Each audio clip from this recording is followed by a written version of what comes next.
E aí, galera, agora vamos para a questão de número 12, um assunto magnífico. E diga-se de passagem, é algo que mexe muito comigo, porque se eu tivesse algum dia a oportunidade de verticalizar os meus estudos, seria nesta área. Eu tenho uma vontade de fazer mestrado, o meu mestrado seria em etimologia, é a parte da língua portuguesa que mescla, né, não só o estudo linguístico, mas a origem da língua. Você vai explicar uma palavra a partir da sua origem. Só que, infelizmente, a vida acaba te demandando alguns outros afazeres e eu acabei indo por outro rumo, que no caso foi o jurídico. Mas estamos aqui para trabalhar e tornar isso aqui mais claro o possível. O substrato é um conjunto de transferências adquiridas por uma língua. Vou te explicar pela primeira língua.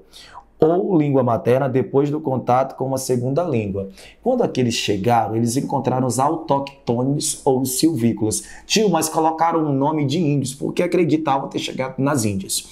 Lá havia a língua do povo dominante, aqui havia a língua do povo dominado. A língua do povo dominante é chamada de superestrato, a língua do povo dominado é chamada de substrato. A esta soma nós chamamos de adstrato. O adstrato é a amálgama, é a união, né?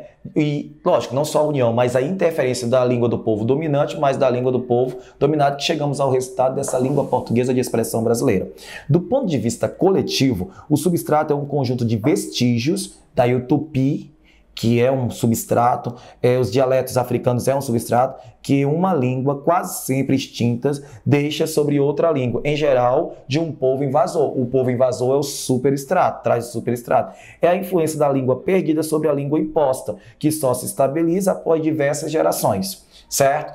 Elcio, eu observei que durante tua explicação você teve uma preocupação em trazer alguns resquícios de base histórica. Foi. Provavelmente você pensou que aquela minha fala inicial era uma fala aleatória. Eu falei da relação etimológica.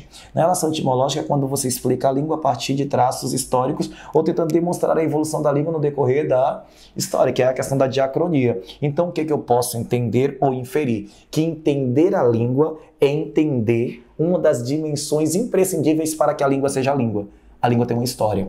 Então eu tenho uma base histórica, entender a língua é entender um pouco de história e estudar a base linguística. O que é que eu tenho? Um fenômeno chamado de transversalidades. Elas estão se cortando, se entrecruzando, sim, de eixos interdisciplinares, porque são disciplinas e frentes diferentes. Eu não vou nem ler o comando, eu já vou aí direto. Você olhando para as alternativas faz com que você marque bem aí a letra D. Valeu!